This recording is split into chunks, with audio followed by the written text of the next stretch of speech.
We rolling?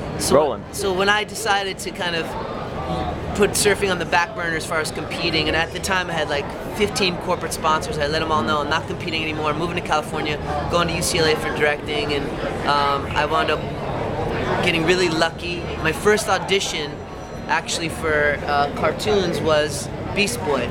So 18 years ago, my agents are like, we have an audition for you. It's for Beast Boy and Teen Titans, and I didn't really know how big of a deal it was, and I auditioned, and Andrea Romano, the most, I'd say, there's not a better voice director in the whole world, casting director, she fought for me because I was literally green, you know the saying, green, like new, and she's like, he's green, but he's the guy, and I got a call 2 months, 3 months later, sometimes it takes that long, that I got the role, and it was a big deal, so it was really exciting. It changed my life forever, Beast Boy. And then now you have a project that's coming out, correct? There's a movie coming out. That's right. Teen Titans yeah, Go. So 18 years later, after my first audition as Beast Boy, we now have Teen Titans Go to the movies coming out July 27th in theaters all across the world. And it's pretty exciting. I'd say it's the biggest movie of the summer, which is cool.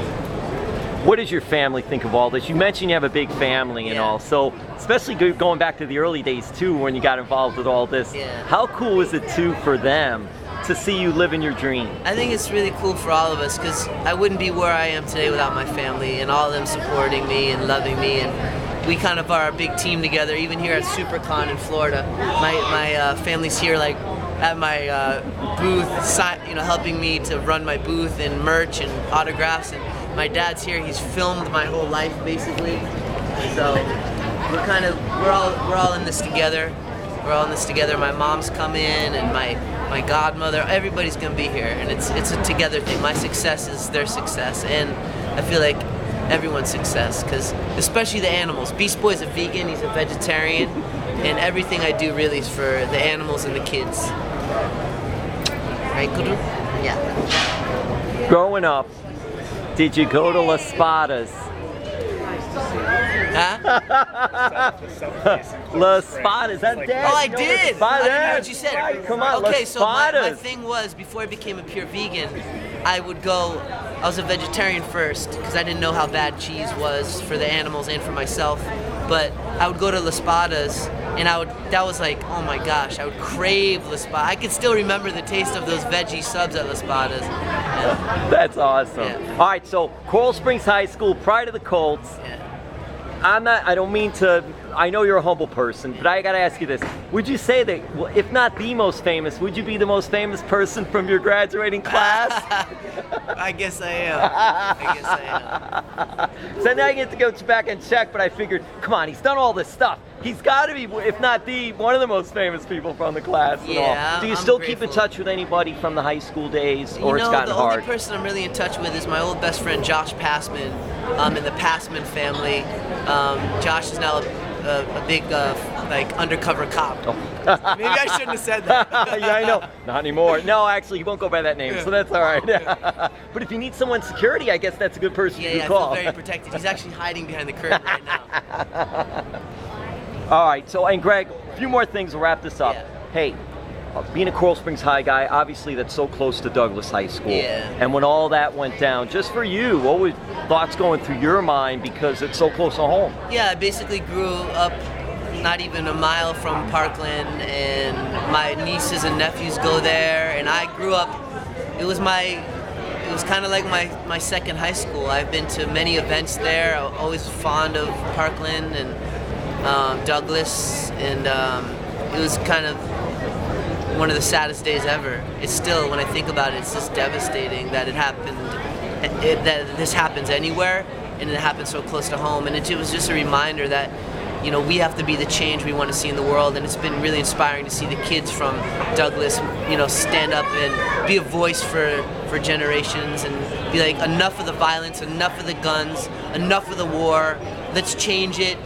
In the youth, there's nothing stronger than the power of the youth. So enough of this government that's, you know, against the people and against the environment.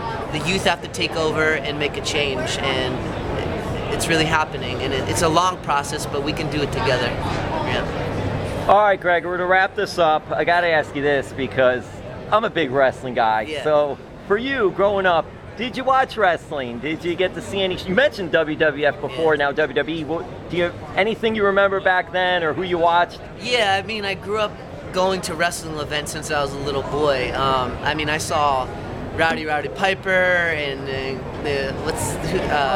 Hulk Hogan, Jimmy Superfly. I saw The Rock a couple times before he became a big movie star. And it was always fun. I love wrestling. It's such great theatrics and energy, and it's exciting. And I love that it's fake violence. I don't like real violence. I like, I love scripted violence. Yeah, and scripted all, right. fun. It's just fun. It's good, clean, fun wrestling. And I've over the years, I've actually been able to work with some wrestlers like Rob Van Dam. Wow. RVD. Yeah, we did a pilot TV show together, and this is cool to kind of eventually work with your idols that you grew up with. Geez, what was RVD like? Seems like a really cool guy. RVD's cool. He's such a cool guy. We used to hang out in Venice Beach a lot, and I really enjoyed my time with RVD. And you and Dwayne "The Rock" Johnson have something in common, because Fast and the Furious, although you weren't in the same movie that he was in, but still you have that history together. Say The Rock got to be in Fast and Furious because my Fast and Furious movie was such a big success. So really, he kind of owes it to me. And the Fast and Furious #4, which is actually called Fast and Furious, and it was the movie that brought Paul Walker and Vin Diesel back together, and we broke box office records, and now there's now the series gets to live on. So Dwayne, you owe me a cut of your money. All right, Greg, anything else you want to mention or say, or any projects, or just anything, social media for you, that you want to end this with?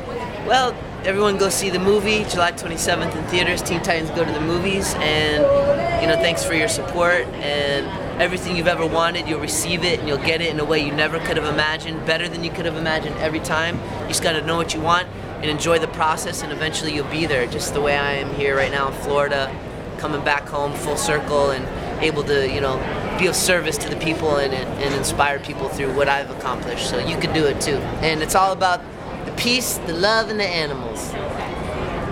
Welcome back, Greg. Thank you from Florida SuperCon. All the best. Thank you.